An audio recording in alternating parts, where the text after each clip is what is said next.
O Tanjoubi omedetou gozaimasu.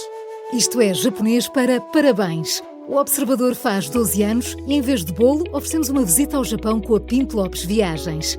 Assine por apenas 39,90€ e habilite-se a ganhar. 12 anos a escrutinar o poder, 12 mil quilómetros para celebrar. Assine hoje em observador.pt. Arigatou. São 9h.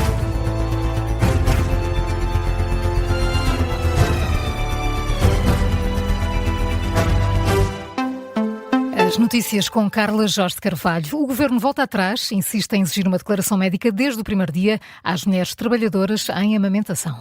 Depois das negociações em sede de concertação social terem falhado, o Executivo regressa à versão original da proposta da Lei Laboral de julho de 2025 nesta matéria. As mães passam a ter de apresentar atestado quando pedem pela primeira vez a redução de horário e têm de pedir uma nova declaração a cada 6 meses para que o médico continue a comprovar que ainda está a amamentar. Esta foi a primeira grande polémica a envolver a proposta de alteração do pacote laboral. Laura Figueiredo, do Governo, insiste na medida. A polémica começou logo depois do Executivo apresentar a primeira versão do anteprojeto de reforma laboral no início de agosto do ano passado. Numa entrevista à Ministra do Trabalho, Maria do Rosário Palma Ramalho, afirmou que conhecia casos de abusos no acesso de mães trabalhadoras à licença para amamentar e a polémica foi imediata, até porque os dados da Autoridade para as Condições de Trabalho apontam noutro sentido. Há, isso sim, casos de empregadores que não dão acesso à licença e empresas autuadas por não respeitarem o direito das trabalhadoras a amamentar. Aliás, Laura, as negociações com os parceiros sociais apontavam para um recuo do Governo nesta matéria. Sim, era pelo menos o que parecia, não no limite dos 2 anos para acesso à licença, que sempre se manteve, mas na rigidez dos procedimentos. Na última versão do pacote laboral, que foi rejeitada pela UGT, o Governo aceitava que a trabalhadora só tivesse de apresentar uma declaração médica se a licença se prolongasse além do primeiro ano. Depois disso, teria de apresentar um novo atestado passados 6 meses. Mas, afinal, não vai ser assim. Com a proposta de lei que ontem chegou ao Parlamento, volta a ficar em cima da mesa a necessidade de a mãe apresentar uma declaração médica logo desde o primeiro dia em que queira aceder ao direito. Laura, interessa também perceber como é que é a lei atualmente. Hoje em dia já se prevê que as trabalhadoras tenham de apresentar um atestado médico se quiserem prolongar a licença de amamentação para além do primeiro ano de vida do bebê, mas não têm de o fazer no regresso ao trabalho, nem de efetuar a renovação passados 6 meses. O atual Código de Trabalho também não impõe qualquer limite no acesso à licença de amamentação. Laura Figueiredo, com a proposta do Governo para a amamentação, que regressa à versão inicial. Na análise, o editor adjunto ao Observador, Miguel Santos Carrapatoso, diz não perceber as razões desta decisão do Governo. Para mim é muito difícil perceber como é que o Governo, tendo compreendido e aceitado que cometeu um erro lá atrás, se prepara agora para repetir um erro clamoroso e deitar por terra, ou não diria deitar por terra porque não devemos ser tão definitivos, mas contaminar mais uma vez a discussão parlamentar.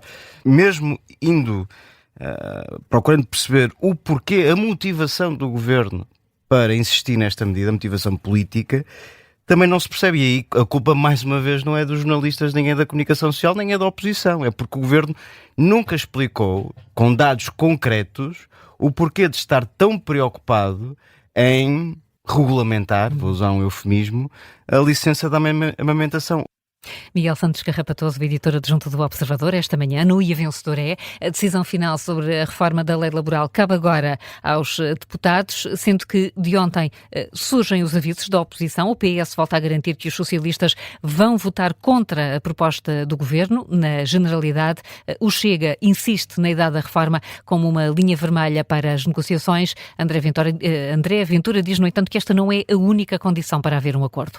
O secretário-geral do PS descarta uma comissão parlamentar de inquérito pedida por PCP e Bloco de Esquerda sobre a polémica da base das lajes. Em causa estão as alegações do secretário de Estado norte-americano, Marco Rubio, de que o governo português terá autorizado o uso da base militar ainda antes de conhecer os objetivos da operação dos Estados Unidos no Médio Oriente.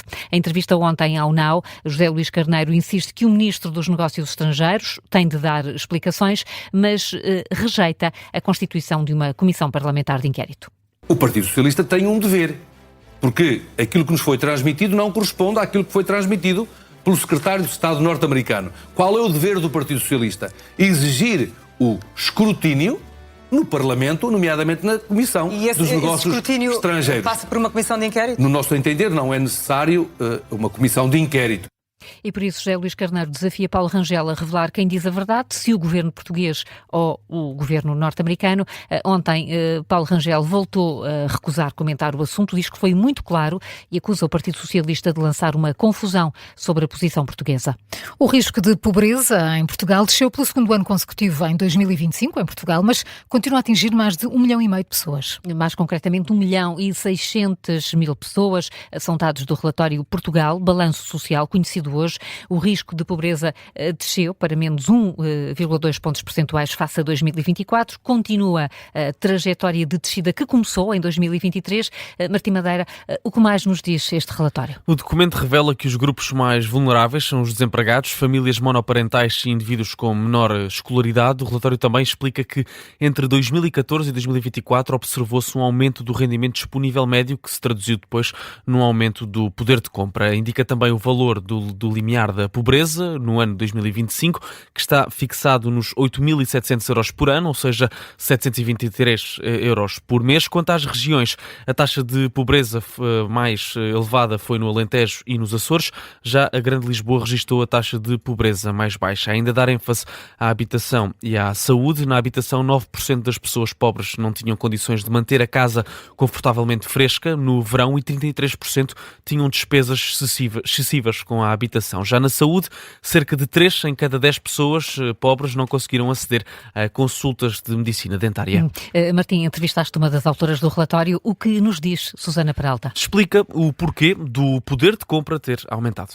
O bom desempenho relativo da nossa economia nos últimos anos, com taxas de crescimento, enfim, podemos sempre discutir se podiam ser melhores, não é essa a questão, mas de facto nós temos crescido acima da média europeia, temos crescimento do salário real, temos um salário médio muito superior ao que era antigamente, etc., ao que era anteriormente, e portanto o que isso quer dizer é que esse crescimento foi, apesar de tudo, distribuído. É importante referir também que foi explicado na entrevista que os estudos do índice de pobreza na União Europeia não contam com a inflação, ao contrário dos estudos norte-americanos. No entanto, Susana Peralta explica que o estudo seguiu as diretrizes europeias com algumas nuances das práticas norte-americanas. Já quanto à pobreza no futuro, explica que ainda não é possível antecipar o que se vai passar. Se houver uma contração da economia, é muito difícil que a pobreza não aumente. Se houver uma desaceleração da economia, que é o cenário mais provável neste momento, o que pode vir a acontecer é que a pobreza não diminua a um ritmo tão acelerado. Agora, de facto, a inflação ela vai refletir-se mais diretamente e rapidamente nas medidas de privação do que propriamente na medida de pobreza. Aqui algumas das explicações de Susana Peralta sobre o risco de pobreza que desceu no ano 2025. Martim Madeira, olhar para as conclusões deste relatório, o Balanço Social 2025, que vai ser apresentado esta quarta-feira em Lisboa. São 9h08, Carla, antes do explicador, que outras notícias há a destacar? O presidente da Junta de Freguesia de Vila do Conde renunciou ao mandato após terem sido reveladas suspeitas da utilização de dinheiro público em despesas pessoais e familiares. O socialista Isaac Braga, que está desde 2017 à frente da Junta, é suspeito de gastar mais de 30 mil euros em tabaco, restaurantes, perfumarias e estadias em hotéis. De acordo com a RTP, o presidente fez levantamentos de mais de 115 mil euros da conta da Junta e terá transferido o dinheiro diretamente da freguesia para a mulher. Vladimir Putin está em Pequim. Esta manhã decorreu uma cerimónia de assinatura de acordos bilaterais. O presidente russo realça a boa relação entre China e Rússia. Esta manhã Putin reforçou também que os dois países estão juntos na missão de construir um mundo mais democrático e justo. Donald Trump e a família estão agora isentos de auditorias fiscais. O governo dos Estados Unidos retirou permanentemente todas as acusações fiscais contra o presidente norte-americano e os filhos. A decisão de imunidade de auditorias fiscais faz parte de um acordo relacionado com o processo de 10 mil milhões de dólares movido por Trump contra o Serviço de Receita Federal americano após terem sido divulgadas as declarações financeiras de Trump. A notícia está a gerar reações de vários senadores do Partido Democrata que falam de um momento de corrupção à vista de todos.